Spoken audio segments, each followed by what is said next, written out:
Place à notre invitée à présent, Marianne Monchamp, secrétaire d'État aux solidarités et à la cohésion sociale. Bonsoir. Bonsoir. Vous êtes en Auvergne jusqu'à demain pour un déplacement sur le thème du handicap. Mais actualité oblige, on va rester un peu sur le froid et sur la problématique de l'hébergement d'urgence. C'est aussi quelque chose qui concerne directement votre ministère. Est-ce qu'aujourd'hui en France, on a suffisamment de places d'hébergement pour accueillir les personnes en difficulté, notamment en période de grand froid ?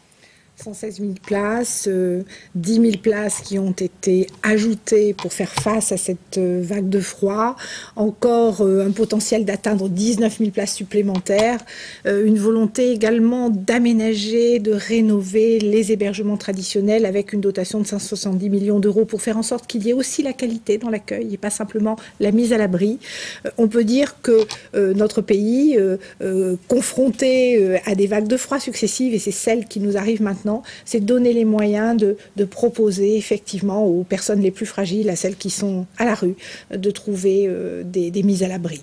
Ces périodes de froid remettent sur le tapis ce sujet des sans-abri, du mal-logement. On a malgré tout l'impression que les gouvernements successifs, de droite comme de gauche, ont du mal à résoudre ce problème du logement. Mais vous savez, c'est un problème complexe. Je crois que le gouvernement, sous l'impulsion du président de la République, a véritablement fait que pendant ce quinquennat, le nombre de places, le nombre de solutions d'hébergement a cru dans des proportions considérables. 600 000 logements, c'est un effort sans précédent qui n'avait jamais été atteint par le passé. Pour autant, répondre à la question du logement, ça n'est pas uniquement et exclusivement l'offre de logement. C'est le prix du logement. Et tout récemment, dans une émission de télévisée qui a été très suivie par les Français, le président de la République s'en est expliqué avec cette décision d'augmenter de 30% les capacités des coefficients d'occupation des sols afin de stimuler l'offre et de faire en sorte que les prix puissent baisser, mais c'est aussi des réponses qualitatives. Parce que vous voyez, parmi nos compatriotes, ceux qui sont à la rue aujourd'hui, il y a bien sûr la question de la mise à l'abri, mais il y a aussi très souvent la question de l'accès aux soins, la question de cette immense précarité dans laquelle ils vivent et à laquelle on ne peut pas uniquement répondre par une offre de logement. Il faut qu'il y ait l'offre de logement et ce qui va avec le logement, c'est-à-dire les moyens de remonter un petit peu la pente socialement. C'est pour ça que c'est un sujet d'ampleur auquel le gouvernement travaille quotidiennement. On en vient aux raisons de votre visite en Auvergne. Depuis aujourd'hui et jusqu'à demain, vous effectuez un déplacement sur le thème du handicap. Aujourd'hui, dans le Cantal, vous avez visité un certain nombre de structures. Vous en visiterez une autre demain matin du côté de Saint-Sandouf, dans le Puy-de-Dôme. Un mot sur le handicap et le travail, puisque c'est aussi de cela dont vous avez parlé aujourd'hui.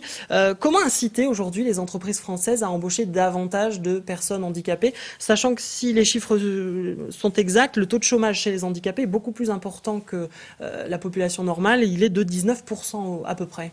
Alors la loi du 11 février 2005 qui organise la politique du handicap dans notre pays a terriblement durci les règles à destination des entreprises qui se doivent d'atteindre un taux d'emploi de 6% et qui, quand elles n'y parviennent pas, doivent reverser une contribution à des fonds qui permettent notamment d'aménager les postes de travail. Donc la loi est très claire, les entreprises doivent employer des personnes handicapées. Ça marche pas si mal, parce que quand on regarde les entreprises qui ont fait le choix de n'embaucher aucune personne handicapée, qui n'emploient aucun travailleur handicapé, leur nombre a baissé de 93%. Donc on peut dire que les entreprises françaises l'ont compris. La question du chômage des personnes handicapées, c'est une question qui obéit à deux caractéristiques. La première, c'est souvent la sous-qualification des personnes handicapées. Beaucoup d'entre elles n'ont pas eu un parcours scolaire ordinaire, classique, n'ont pas un diplôme. Et quand on a évidemment un handicap, mais surtout un niveau de formation initiale faible, on sait bien qu'en France, c'est plus difficile d'accéder à l'emploi. D'où des politiques extrêmement volontaristes, notamment soutenues par ma collègue Nadine Morano, avec l'accès à l'apprentissage, qui permettent de trouver des solutions pour les personnes handicapées.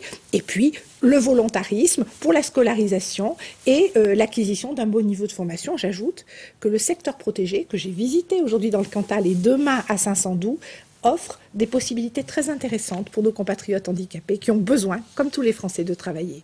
Marianne Monchamp, merci d'avoir été notre invitée dans ce JT.